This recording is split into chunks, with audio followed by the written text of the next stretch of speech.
The first time I remember him knocking on that door, I heard him knocking, and I looked out the window, and I was so afraid. I ran and I went into the closet and closed the door. And I was in there just terrified that he was going to come and get me, you know. But he didn't. That faded away, and I end up then taking my stance as what they call a renegade. So I started using what I had and what I learned to get what I want, to keep my high going. Went to rehab, met my other children's dad in rehab. Thought my life was going to take a dramatic turn for the good. Got out, went with him, and he became domestically abusive. Needless to say, I ended up back on drugs again and back out on the street again. And I kept that cycle going until I went to the Army, came back from the Army, got pregnant with my daughter, got an honorable discharge, and went back with him again. And that kept happening. I have 3 daughters by him.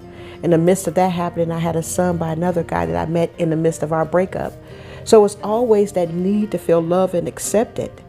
And that void that was always there in my heart, like I wasn't enough. Like I had to do more, and I had to do something pleasing to keep the man that I wanted in my life to stay with me. It took a lot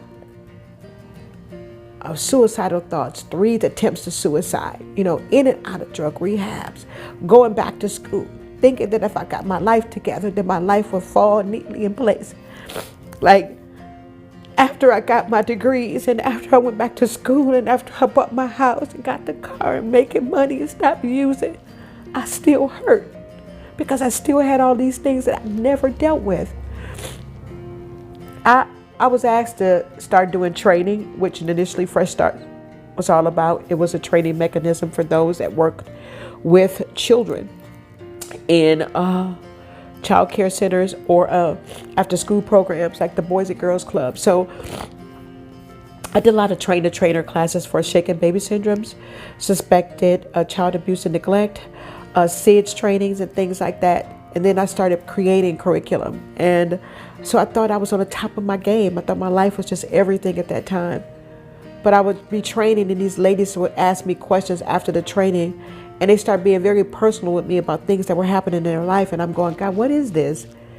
And it was a time for me to start cleaning up my closet.